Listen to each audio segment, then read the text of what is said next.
اعوذ باللہ من الشیطان الرجیم، بسم اللہ الرحمن الرحیم۔ سورہ جن ہماری ختم ہوئی تھی پچھلی بار، سورہ مزمل اب ہم شروع کر رہے ہیں۔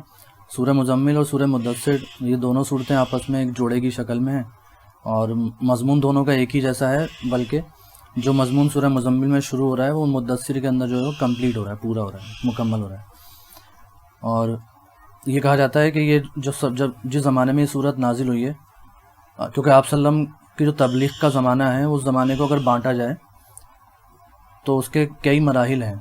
سب سے پہلا مرحلہ جو ہے وہ انذار کا ہے۔ انذار کہتے ہیں ڈرانے کو، وارن کرنے کو، بات پہنچانے کو، لیکن وہ سب کو نہیں، بلکہ ہر نبی کے ساتھ، ہر رسول کے ساتھ اللہ تعالیٰ نے یہ معاملہ کیا کہ ہر رسول اللہ نے کہا کہ یہ منذر بھی ہیں، مبشر بھی ہیں، ڈرانے والے بھی ہیں اور خوشخبری سنانے والے بھی ہیں۔ لیکن ڈرانے کا جو شروعات ہوتی ہے وہ ہر رسول کے ساتھ ایسی ہوئی ہے کہ کچھ خاص لوگوں سے ہوئی ہے، کچھ خاص طبقے سے ہوئی ہے، اور ان لوگوں سے ہوئی ہے کہ جن کا، کیونکہ سماج میں دو طرح کے طبقے ہوتے ہیں۔ ایک طبقہ وہ ہوتا ہے جو ایلیٹ کلاس ہوتا ہے، چاہے وہ سمجھداری میں ہو، چاہے پولیٹکس میں ہو، چاہے طاقت میں ہو، چاہے پیسے میں ہو، اور ان کو دیکھا دیکھی پوری پبلک پھر ان کو فالو کرتی ہے۔ تو سب سے پہلے رسول جو کیا کرتے ہیں، سب سے پہلے ان کو مخاطب کرتے ہیں اور ان کو سمجھاتے ہیں کہ دیکھو تم اپنے رویے کو چھوڑو، کیونکہ اسلام کا جو بھی پیغامات ہیں، کہ وہ جو بھی تقاضے ہیں، ان تقاضوں میں سب سے پہلا تقاضا جو ہے نا وہ آخرت کا تقاضا ہے، کیونکہ اللہ کو ماننا، اللہ کو ایک ماننا، اور رسول، رسالت، سب چیزیں جو ہیں وہ اصل میں عقیدہ یا آخرت کے اس میں آ جاتی ہیں۔ سب سے پہلے یہ یقین کرایا جاتا ہے کہ تمہیں ایک دن ایسا آئے گا کہ تمہیں اپنی پوری زندگی جسٹیفائی کرنی پڑے گی کہ ہم نے کیا سوچا تھا، کیا کیا تھا، کیا ڈیسیجنس لیے تھے، یا جو کچھ بھی کیا تھا اگر ہم جسٹیفائی کر پائیں گے تو ٹھیک ہے، نہیں کر پائیں گے تو پھنس سکتے ہیں۔ تو وہ جسٹیفیکیشن کس دن ہوگا؟ وہ اس دن ہوگا جس دن اللہ نے اس کو طے کر رکھا ہے کہ تمام انسانوں کے لیے ہوگا۔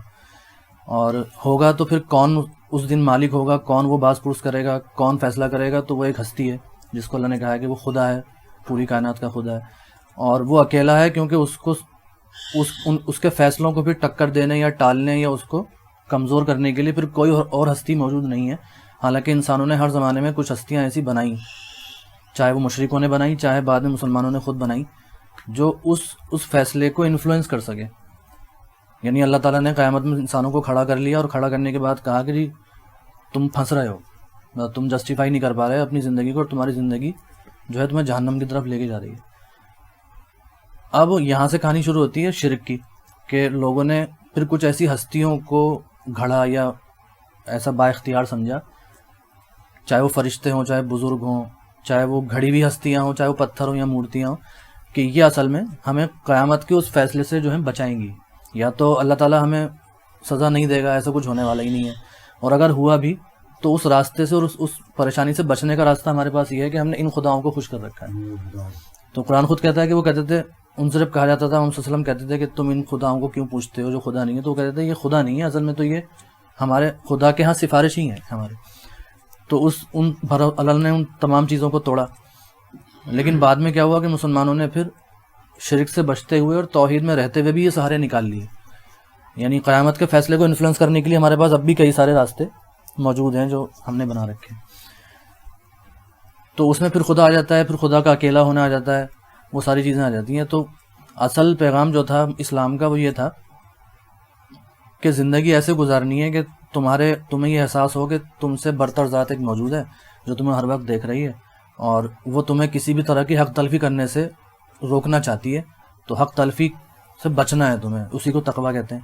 تو اگر تم پہ کسی کا الزام نہ ہو قیامت میں، کسی رشتہ دار کا، کسی دوست کا، کسی کا الزام نہ ہو، باقی چیزیں تو دیکھ لی جائیں گی، کیونکہ باقی چیزیں کیا ہیں؟ اللہ تعالیٰ نے اپنے آگے جھکنے کے لیے کہا، سجدے کے لیے کہا، اپنی پوجا پاٹ کے لیے، عبادت کے لیے کہا، تو وہ اللہ کا اور بندے کا معاملہ ہے، اور وہ بھی اس لیے کہا کہ تمہارا یہ حصہ مضبوط ہو، وہ تھا۔ تو اس لیے پہلے رسول جو ہوتے ہیں اس طبقے کو ڈراتے ہیں، جس طبقے، اگر وہ طبقہ، کیونکہ سب سے زیادہ مجرم بھی وہی طبقہ ہوتا ہے، کیونکہ اس طرح کی حق تلفیوں کی انتہا وہی کرے گا جس کے ہاتھ میں طاقت ہوگی، پاور ہوگی، پیسہ ہوگا۔ تو سب سے بڑے مجرم بھی اللہ کے وہی ہوتے ہیں۔ دوسری وجہ یہ ہوتی ہے کہ اگر وہ سمجھ جائیں تو پھر پورا معاشرہ ہی ایک کہانی پلٹ جاتی ہے پوری۔ یعنی کہاں ایک اکیلا انسان کھڑا ہو کے اللہ کی بات کرنے والا، اور پھر اس کا ساتھ دینے کے لیے اگر پورا سردار اس کی حمایت میں آ جائیں تو پورا معاشرہ ہی جو ہے وہ تابع ہو جاتا ہے۔ تو اسے انذار کہتے ہیں۔ جب وہ مرحلہ گزرنے لگتا ہے تو پھر ایک اگلا مرحلہ آتا ہے، انذار عام کہتے ہیں اس کو، یعنی پھر رسول کی ذمہ داری ہو جاتی ہے کہ ان تک بات پہنچا دی نا، اب یہ سمجھ گئے ہیں کہ تم کیا کہنا چاہ رہے ہو، اور اب یہ تمہیں روکنے کی بھی کوشش کر رہے ہیں، تمہاری امیج پبلک میں خراب کرنے کی بھی کوشش کر رہے ہیں۔ موسیٰ علیہ السلام کے بھی ساتھ بھی ایسے ہی ہوا کہ جب موسیٰ علیہ السلام نے سب سے پہلے فرعون کو مخاطب کیا، قرآن نے بھی کہا ہے کہ فرعون کے بعد جاؤ اسے ڈراؤ پہلے، تو جب اس کو ڈرانا شروع کیا تو پبلک اس چیز کو سن رہی تھی، اسے محسوس ہوا کہ پبلک میں بات پہنچ جائے گی اور یہ کیچ کر لی جائے گی، تو انہوں نے پہلے موسیٰ علیہ السلام کی شخصیت کو گندہ کرنے کی کوشش کی کہ تم کس کی بات سن رہا ہو، یہ تمہیں جر بدر کرا دے گا اور تمہاری زندگیاں خراب کر دے گا وغیرہ وغیرہ، تمہارے آبائی دین پہ حملے کر رہا ہے، تم اس کی بات کیوں سن رہے ہو، وغیرہ ساری چیزیں قرآن کے اندر آئی ہیں۔ تو اس کے بعد پھر شروع ہوتا ہے انذار عام کا مرحلہ کہ رسول پھر کیا کرتے ہیں، اس بات کو پبلک میں لے جانا شروع کر دیتے ہیں۔ تو جو خاص لوگ ہوتے ہیں وہ تو سمجھ چکے ہوتے ہیں یہ انسان کیا ہے اور کتنا خطرناک ہے، اس کے خلاف ظلم بھی شروع ہو جاتا ہے، لیکن پھر جیسے جیسے پبلک میں بات آتی ہے تو ایک افراتفری شروع ہو جاتی ہے ماحول میں۔ پھر جب ایک لمبا عرصہ اس میں گزر جاتا ہے، جو ہونا تھا وہ ہو جاتا ہے، تو پھر اتمام حجت کا مرحلہ آتا ہے۔ اتمام حجت میں نے پھر رسول جو بات سمجھانا چاہتے تھے وہ بات سب کے سمجھ میں آ جاتی ہے، چاہے پبلک ہو چاہے خاص ہو۔ ان میں سے بھی جن کو ماننا ہوتا ہے وہ مان کے ساتھ آ جاتے ہیں، اور جن کو نہیں ماننا ہوتا باوجود اس کے کہ وہ جان رہے ہوتے ہیں کہ یہ صحیح کرا ہے تب بھی نہیں ماننا ہوتا، اس کو کافر کہتے ہیں۔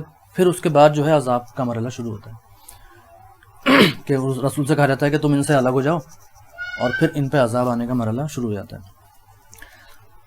تو مفسرین نے اس میں لکھا ہے کہ یہ سورج نازل جو ہوئی ہے نا وہ پہلے مرحلے میں نہیں بلکہ دوسرے مرحلے کے میں نازل ہوئی ہے، کیونکہ غلط فہمی یہ بھی ہے کہ جو یہ کہا جا رہا ہے نا یا ایھا المزمل کپڑا اول کے لیٹنے والوں، تو یہ غلط فہمی یہ بھی پھیل گئی کہ عوام میں، حالانکہ تفسیر کی کتابوں میں نہیں ہے لیکن عوام کے اندر پھیل گئی کہ اصل میں یہ اس واقعے کا ذکر ہے کہ جب آپ صلی اللہ علیہ وسلم پہ پہلی بار وحی آئی تھی، کیونکہ تب بھی ایسے ہی ہوا تھا کہ آپ صلی اللہ علیہ وسلم جو ہیں وہ حدیث میں آتا ہے کہ زمیلونی، آپ نے کہا زمیلونی مجھے کپڑا اڑا دو، اور آپ لیٹ گئے، ڈر گئے، سہم گئے تھے، تو حضرت خدیجہ نے ان سے بات کی۔ تو چونکہ وہ تو شروعات کی بات ہے تو یہ غلط فہمی ہے کہ یہ آیت جو ہے اس سے ریلیٹ ہوتی ہے، حالانکہ کسی تفسیر میں بھی ایسا ہے نہیں۔ یہ اصل میں یہ باتیں ان سے پھیلتی ہیں جو واعظ کرنے والے ہوتے ہیں، ان کی بنیاد کسی کتاب پہ یا تفسیر پہ تو ہوتی نہیں، تو وہ جو سنتے ہیں وہی سنا دیتے ہیں، تو وہ سنی سنائی باتیں ہیں، تو اس سے غلط فہمی وہ دور ہو گئی۔ دوسری بات یہ ہے کہ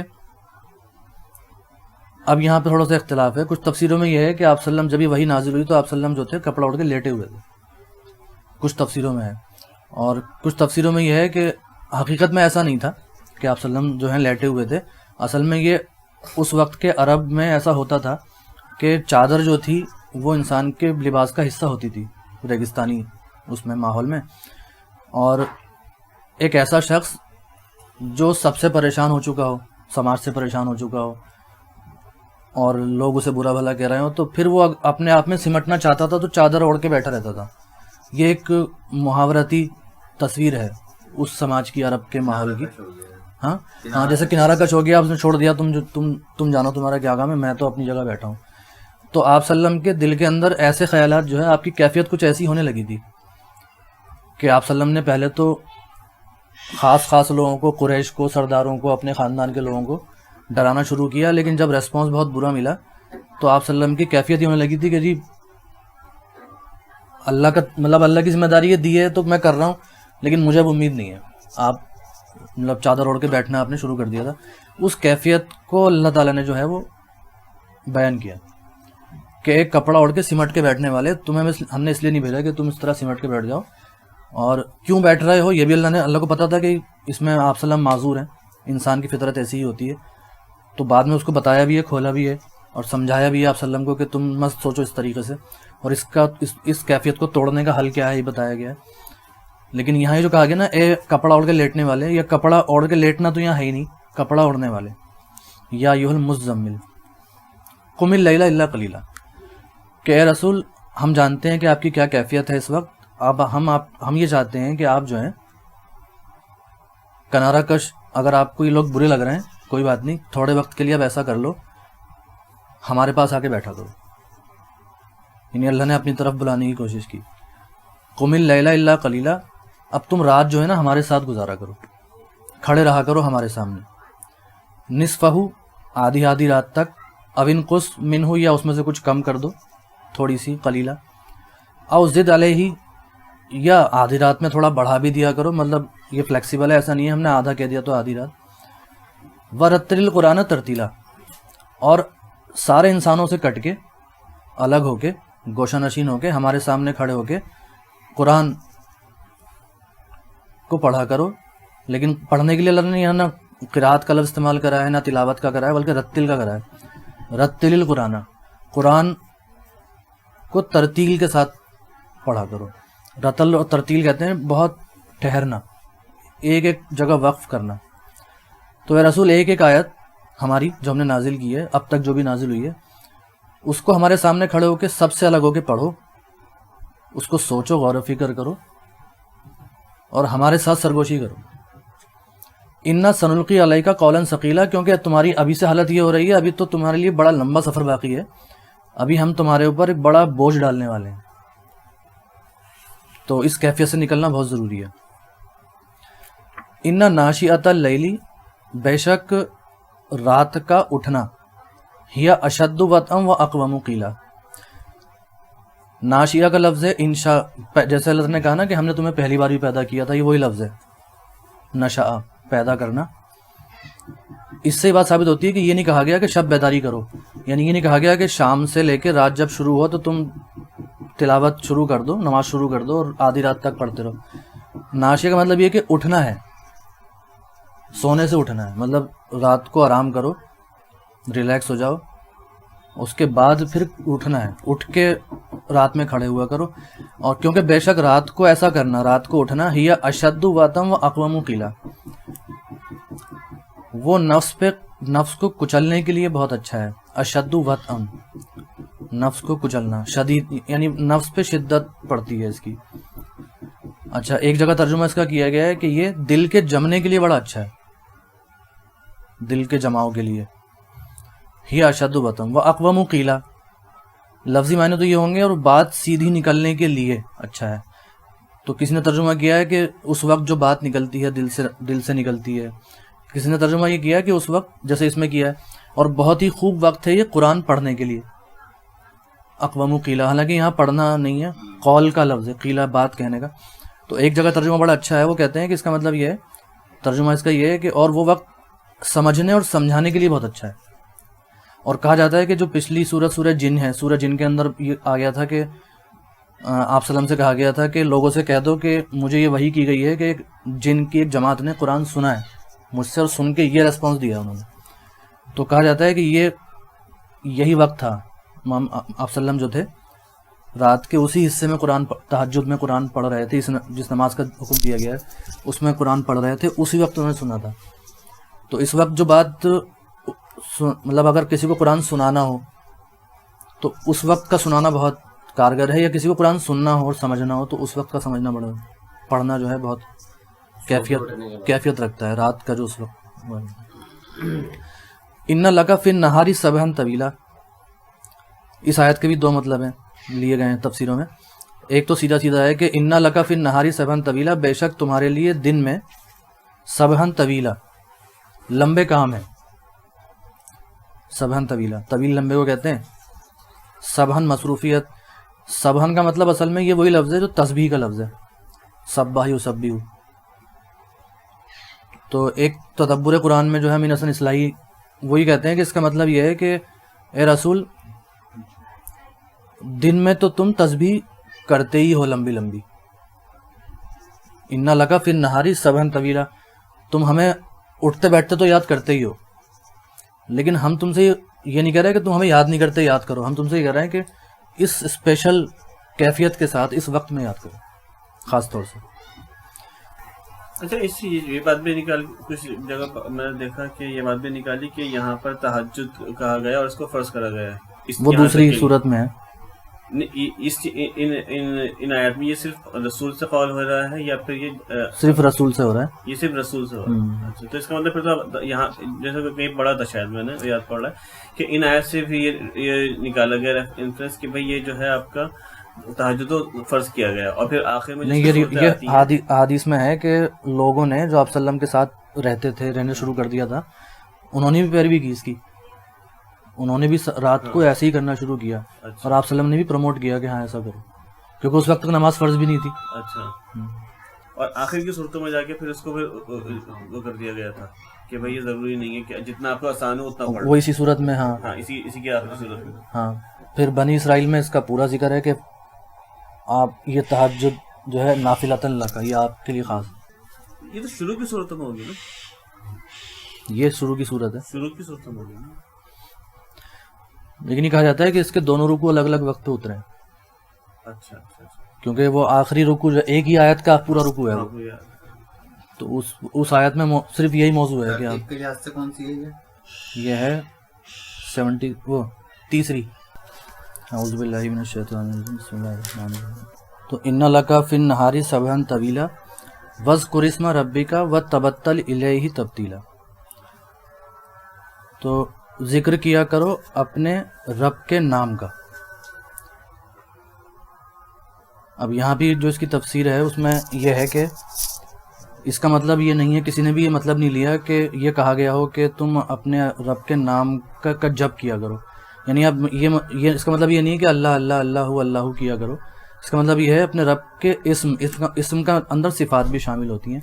یعنی آپ جو ہیں اپنے رب کی طرف دھیان لگائیں اور اس کی جتنی بھی صفات ہیں ان صفات کو ذہن میں لا کے اس کے بارے میں سوچنا شروع کریں. اور قرآن میں جو دوسری جگہ آیا ہے کہ تفکر، سورہ آل عمران کے اندر نا کون سی آیت ہے وہ، وَيَذْكُرُونَ اللَّهَ قِيَامًا وَقُعُودًا وَعَلَىٰ جُنُوبِهِمْ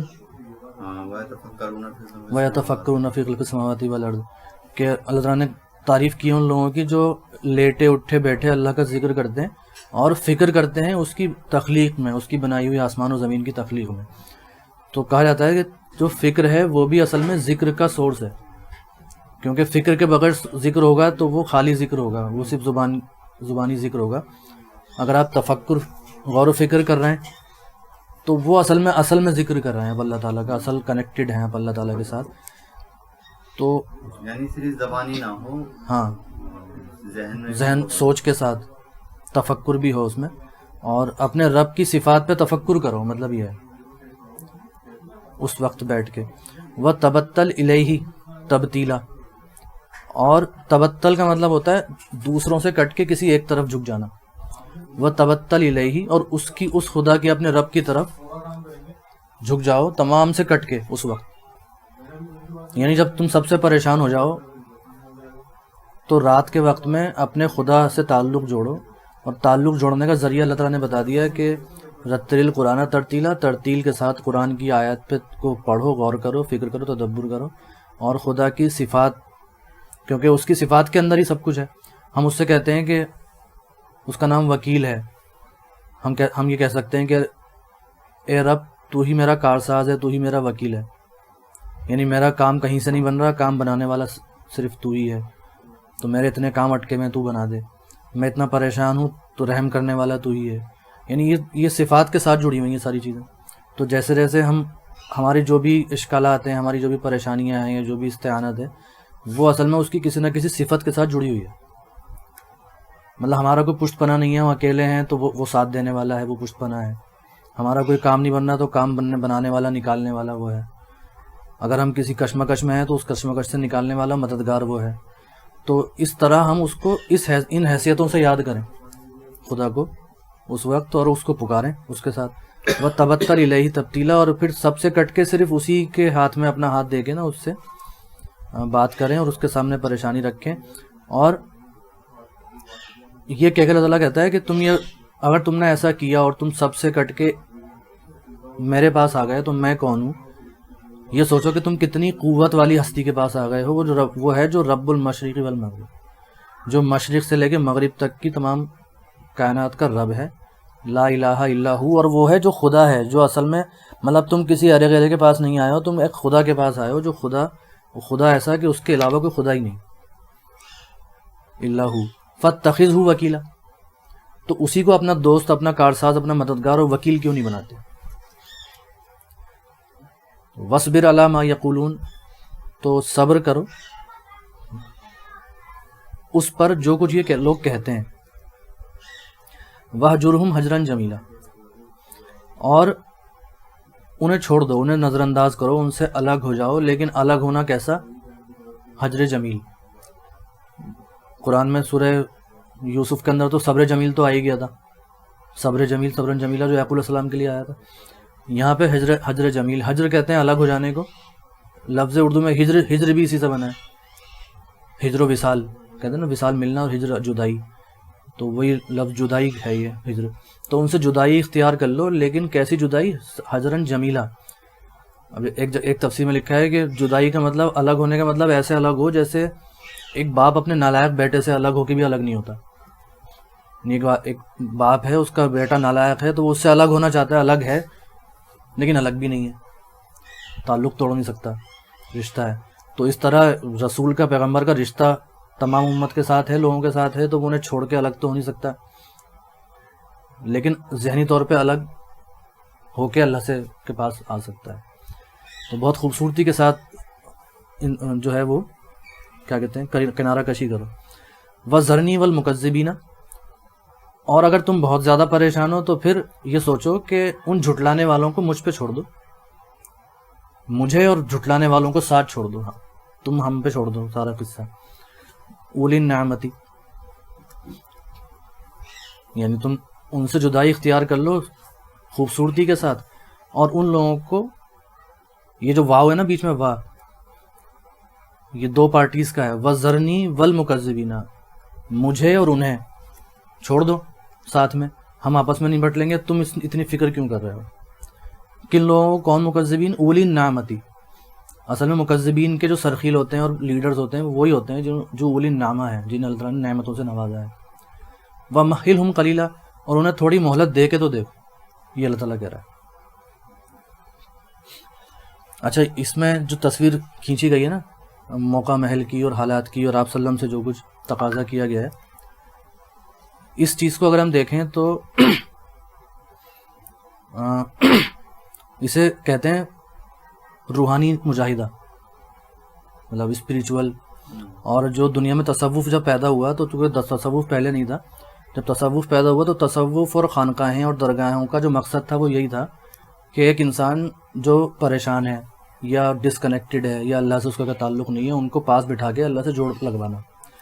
تو وہ جوڑ لگوانے کا جو طریقے تھے وہ طریقے ان کے اپنے کھوجے ہوئے یا اپنے تجربے والے تھے, کہ جی کسی سے کہا گیا کہ تم رات کو جو ہے 1000 بار اللہ کی تسبیح پڑھو گے, یا تم رات کو ہمارے ساتھ بیٹھ کے جو ہے قرآن پڑھو گے, یہ جو بھی کرو گے. تو انہیں وہ پرسکرپشن دیتے تھے, تجویز کرتے تھے, کہ وہ سمجھتے تھے کہ یہ ایسے اللہ کے ساتھ آئے گا اور یہ ایسے اللہ کے ساتھ آئے گا, اس کی پرابلم یہ ہے, اس کی پرابلم یہ ہے, یہ حرام کھاتا ہے تو اس کو پہلے حرام چھڑوانا ہے پھر یہ کام کرانا. تو وہ جو صوفی ہوتے تھے, مرشد ہوتے تھے, اور پیری مریدی کا سلسلہ ہوتا تھا, وہ اصل میں اس وجہ سے ہوتا تھا. اور اس کو ہم کہتے ہیں سلوک, جو تصوف کی زبان ہے اسے سلوک کہتے ہیں, راستہ. مطلب ایک راستہ ہے کہ انسان بد دینی سے شروع ہوتا ہے اور پھر آہستہ آہستہ ترقی کرتا ہوا خدا سے جا کے مل جاتا ہے, یہ سلوک کہتے ہیں اس کو. تو مولانا اخلاق حسین قاسمی تھے, انہوں نے ایک بار بیان کیا اور انہوں نے اس بات کو یہ کہا کہ دیکھو سلوک دو طرح کے ہوتے ہیں. ایک سلوک وہ ہے جو انسانوں نے کوشش کر کے کھوجا ہے کہ ایک انسان کو روحانی کیسے بنایا جائے, نمازیں پڑھوا کے, ذکر کروا کے, ورد کروا کے, وظیفے پڑھوا کے. ایک سلوک وہ ہے جو قرآن میں چھپا ہوا ہے اور قرآن کے ذریعے ہوتا ہے, اور جو قرآن کے ذریعے سلوک حاصل ہوگا وہ بڑا مشکل سے اور دیر سے آئے گا, لیکن جب آئے گا تو پائیدار ہوگا, ہمیشہ رہے گا. تو ایسا ہی ایک احمد جاوید ہیں, صوفی ہیں, وہ اصل میں فلسفی ہیں, صوفی ہیں, اور ان کی ایک ویڈیو ہے, ایک لیکچر ہے, وہ ہے صوفیوں کا دفاع. کیونکہ جو بڑے بڑے علماء نے جو ہے کرٹیسائز کیا ہے صوفیوں کو, ڈاکٹر اسرار نے بھی کیا ہے, بہت سارے لوگوں نے کیا ہے کہ صوفیوں نے جو ہے انسانوں کا بڑا نقصان پہنچایا ہے, مطلب پیری مریدی میں لگا دیا ہے, ان کو ہمت سے ہٹا دیا, ان کو گوشہ نشینی سکھا دی, ترک دنیا سکھا دی ساری. تو ان کا وہ لیکچر جو ہے نا, صوفی تصوف نے کتنا بڑا رول انجام دیا ہے اسلام کا, اس پہ ہے. لیکن اس میں جو 1 منٹ کی جو بات ہے نا وہ امپورٹنٹ ہے. یہ کہہ رہے ہیں تصوف ساری دنیا میں پھیلا اور خوب پروان چڑھا, لیکن عرب کے اندر تصوف کیوں نہیں آیا؟ تو اس وجہ سے آپ دیکھیں کہ عرب علاقوں میں شروع سے ہی تصوف زیادہ پنپ نہیں سکا. تو اس کا سبب یہ ہے کہ وہ لوگ قرآن کے کوالیفائڈ قاری ہونے کی حیثیت سے قرآن کے وسیلے سے اللہ کی حضوری میں رہتے تھے، وہ حضوری جو شاید صوفی کو بھی حاصل نہ ہو سکے۔ اللہ وہ کہتے ہیں صوفیوں کامیاب سے کامیاب صوفی جو ہوتے ہیں ان کو ایک چیز حاصل ہوتی ہے، اللہ کی حضوری، مطلب وہ جب چاہیں اپنے آپ کو اللہ کے سامنے ہونا محسوس کر سکتے ہیں، اتنا دیکھتے ہیں وہ مطلب خدا کی ذات کو۔ تو یہ کہہ رہے ہیں قرآن سے جو ہوتا ہے وہ حضوری اتنی زبردست ہوتی ہے کہ وہ شاید کسی صوفی کو بھی حاصل نہ ہو، اور صوفی کہہ رہے ہیں خود۔ مطلب بہت یقینی حضوری، یعنی وہ قرآن کی کھڑکیوں سے اللہ کی پریزنس دیکھتے تھے۔ تو ظاہر ہے اللہ کی پریزنس، اللہ کی حضوری، اللہ کے ظہور، اس کا سب سے مستند اور محفوظ ذریعہ اور وسیلہ اس کا کلام ہی تو ہے۔ مطلب یہ 1 منٹ کی بات کی ہے، پھر آدھے گھنٹے جو ہیں پھر صوفیوں پہ چلے گئے کہ وہ کتنا، لیکن یہ بات امپورٹنٹ ہے کہ یہ جو قرآن بتا رہا ہے، یعنی قرآن کی آیتوں کو لے کے بیٹھنا، تنہائی میں بیٹھنا، رات کو بیٹھنا، اور اللہ تعالیٰ نے جیسے کہا ہے کہ کن احساسات کے ساتھ بیٹھنا، وَاذْكُرِ اسْمَ رَبَّكَ، یعنی خدا کے پاس بیٹھو آ کے ہر پریشانی کی حالت میں، اور خدا کی اس صفت پہ غور و فکر کرو جس صفت کا تعلق آپ کی اس پریشانی سے ہے، تو اس کے ناموں اور اس کی صفات کو سوچو، غور و فکر کرو، تدبر کرو، اور تبتل الیہ تبتیلا، تمام سے کٹ کے صرف اس کے سامنے آ جاؤ اور اس کے ساتھ آ جاؤ، اور یہ سوچو کہ میں کس کے پاس آ گیا، میں اس ہستی کے پاس آ گیا جو کوئی چھوٹا موٹی ہستی نہیں ہے بلکہ مشرق و مغرب کا رب ہے، وہ جو خدا ہے جس کے سوا کوئی خدا ہی نہیں ہے، اور فاتخذوا وکیلا، تو پھر تم اس کو وکیل کیوں نہیں بناتے؟